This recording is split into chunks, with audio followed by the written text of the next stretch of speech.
guys, welcome to my channel Techno Mintra. This is Ankita Agrawal. Today we are going to learn about the for loop and the do loop in C++. So basically till now we have learned about the if loop and the switch loop, in which we were putting one condition, and if that condition will not execute, then in case another condition will execute.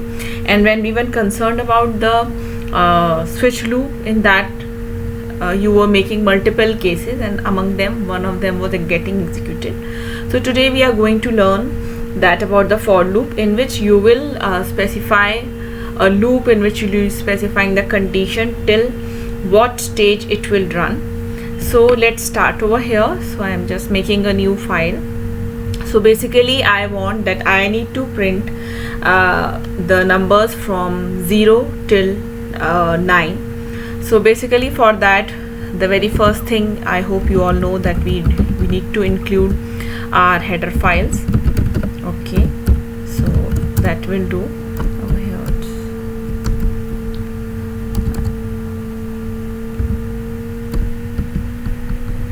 Now let's hash include Conio. I hope you are aware that IO stream is for adding the input when we want to use the input and output files, and Conio is for basically the return.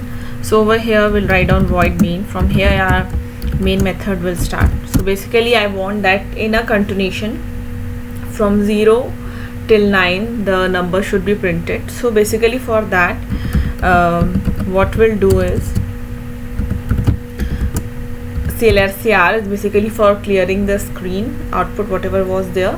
Now for writing the for loop, we'll write down for, and will initialize a variable. Either you can do it over here, like I can write down int I, a variable.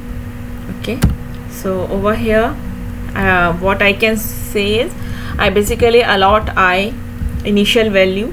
Then after that you have to tell till which condition it will run. Like I should run till it is less than 10, and then we have to increase the value every time. So this I will do, and once this is done, so will what should be every time will be printed on the screen will be I. Okay,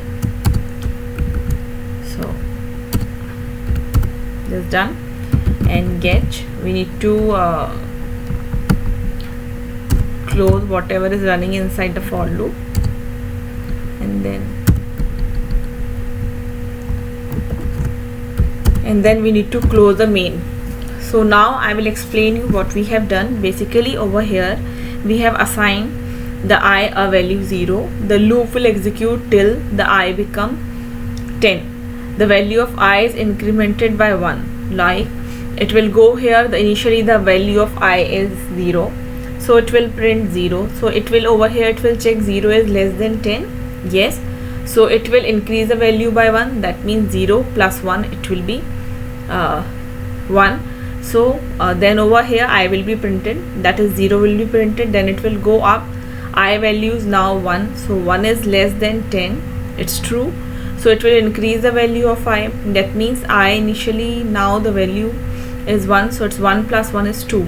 So over here 1 will be printed. Now it will go up, I value is now 2, so 2 is less than 10, it's true. So it will increase the value, so it's be 2 plus 1, but over here that 2 will be printed.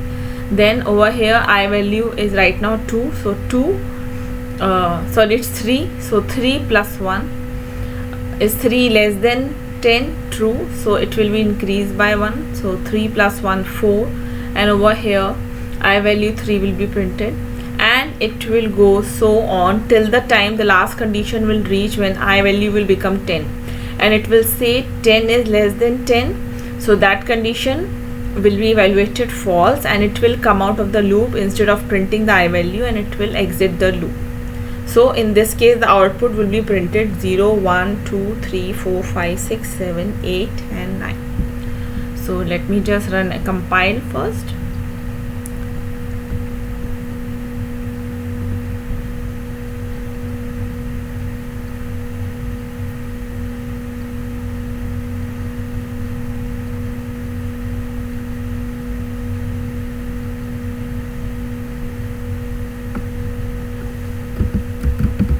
you can use ENDL. Yeah, ENDL means every time output will be printed on a second line. So see, 0 first, then 1, 2, 3, 4, 5, 6, 7, 8 and 9. So this is the way basically the for loop runs till the time the condition will become false.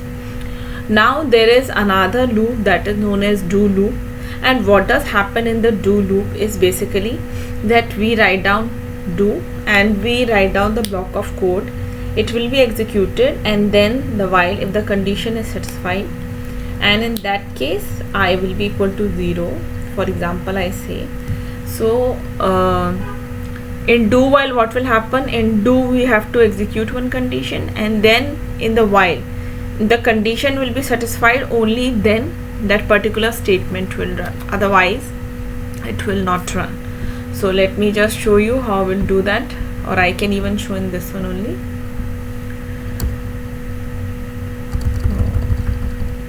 For example, over here we wrote iostream, then conio void bin will remain same, variable will remain same. If you want, now over here you can initialize the value of I as 0. Now what will happen over here, we'll write down do and then in the bracket we say that cout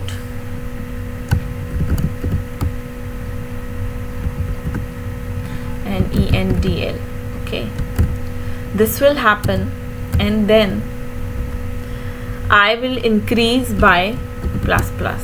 Okay, and the do will close, then while. Now at the end we are specifying the condition.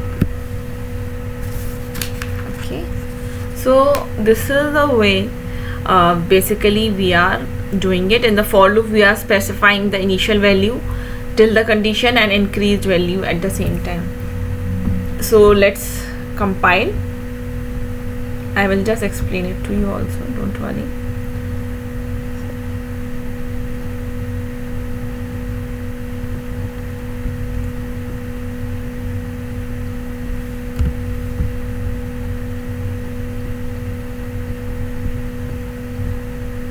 So let's run. So you can say 0, 1, 2, 3, 4, 5. Now what is happening, basically first it will take the value of I as 0, it will increase the value I plus 1, so it will become 1 now. So 1 is less than 5, it's true, so it will be printed. Then do again, I will be printed, that is I 0. The next time now 1 is printed, now it will become 1 plus 1 2. So while 2 is less than 5, true, it will again go up, and over here it will say cout I, so it will print 3. 3 plus 1 4, so 4 is less than 5, true, again it will go up, it will print 4. So 4 plus 1 5, 5 is less than 5, no, so it will go again up. So this condition become unsatisfied over here, so it will not be executed again. That's why when we run and see, I just show you, it will print till 4 only, because that condition became false. So this is a way basically we can use the for loop and while loop when we have some specific condition and we want to run them. I hope this class is clear to you all and this topic is clear.